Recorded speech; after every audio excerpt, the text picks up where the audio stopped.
I used to think willpower was the answer. Every time I wanted to cut out bad habits or start new habits and begin new routines, I would rely on sheer force. And it worked, but only for a few days or maybe a few weeks. Then I'd wake up one day and feel completely drained. This was from all the stress I was putting my body through in order to continue sustaining that positive routine. I'd been pushing through so much that every day was difficult. And as a result, I would fall back into my old ways. This happened for years, but then I eventually realized willpower is a limited resource. The moment you depend on it, you've already lost. The good news is that there's a more effective approach for creating lasting changes within your life that actually stick. So whether you're trying to cut out a bad habit or start a new habit or begin this new routine, then you won't find it as difficult as what you have in the past. So let's talk about why willpower always fails and the more effective approach you can follow. When times get tough, we could all use an extra boost to push us over the edge, right? It's a good thing. That energy, that momentum, I'm all for that. But in the context of intentionally trying to make changes within your life in order to improve your situation, it's a different story. First, let's define willpower.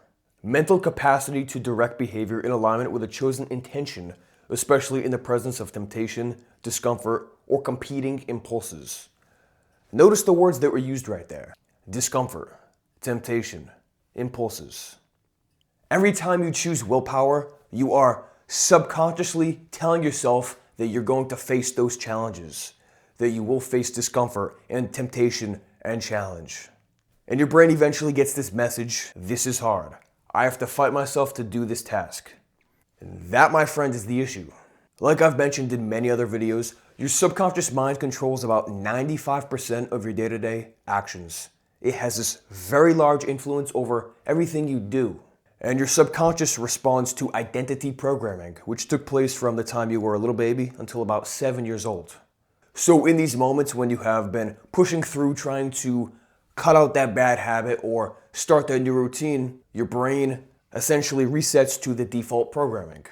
And when you act from a place that relies on willpower, then you're reinforcing the neural pathways within your mind that fire when you experience struggle.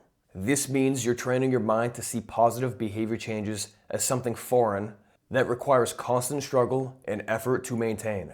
And as time passes, this unconscious bridge is built within your mind that reinforces the belief of, I'm not the kind of person who does this naturally.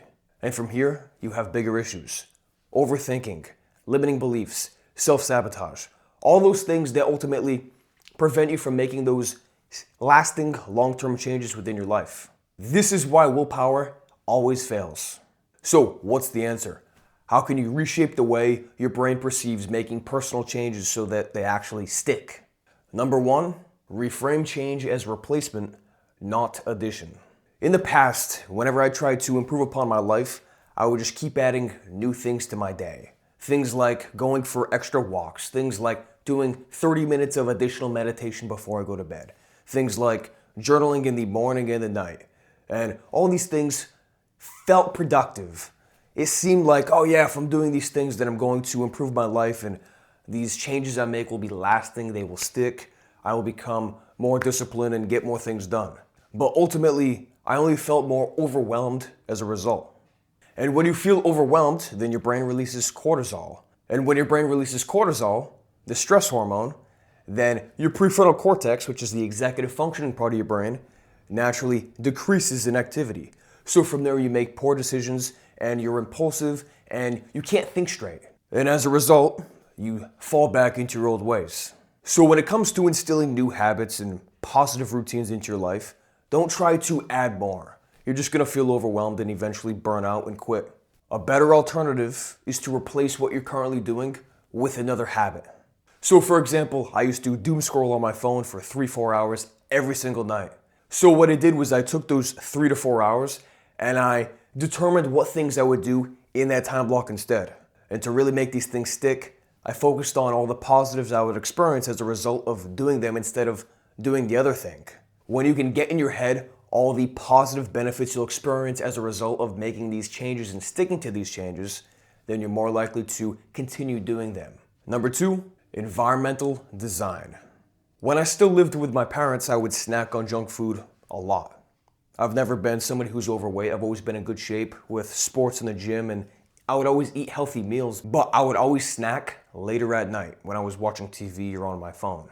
And when I got my own place, I made this hard rule for myself that I will never have snacks in the house. The only snacks that I have are apples and bananas and fruits and vegetables. That's it. And this was weird to get used to for a couple weeks. I'd find myself at 8:30, 9 o'clock, walking over to the cabinets and looking for food, but there was nothing there. That is because I had curated my environment to align with what I wanted, which was to stop snacking altogether. I don't know your situation and I don't know your goals, but what I do know is that there are things within your environment right now, perhaps the room you're sitting in, that you can adjust. Maybe it's sleeping with your phone across the room. Maybe it's taking junk food out of the house. Once you get clear on what it is you want and you know the changes you're trying to make, then you can tailor your environment accordingly to help you better achieve those things. And when that's the case, then you won't find yourself relying on willpower as much because you simply don't have the option to fall back into the negative habit. Number 3, anchor changes to your existing identity. Most people fall back into their old ways because their day-to-day actions don't align with their self-perception. The way they view themselves isn't as highly as the things they're trying to achieve.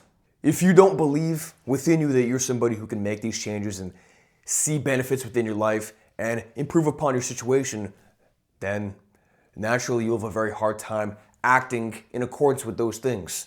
You'll feel like you're fighting an uphill battle. You'll feel like you're relying on willpower in order to get those things done because you don't have that internal belief. I'm not saying you should be delusional or naive and just fake it till you make it, because that's simply not the case. But you can build true and authentic confidence within yourself by aligning your internal world with your external actions.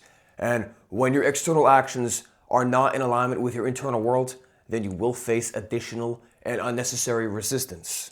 And in these situations, you will find yourself relying on discipline and willpower in order to push through and continue doing those positive things that you said you were going to do. Figure out what you want and fully embody those beliefs. Because ultimately, what else do you have to lose? There's no downside in believing that you're somebody who can do those positive things you said you were going to do. From there, your day-to-day actions feel seamless. You're more efficiently bridging the gap between where you are and where you want to be. This happens neurologically and behaviorally. So, start with these 3 steps. These 3 steps reshape the way you view making changes within your life. They allow you to go about them without feeling that unnecessary resistance. They've worked for me, and I'm very confident that they can work for you as well. Thank you very much for watching. Be sure to like the video and subscribe while you're here.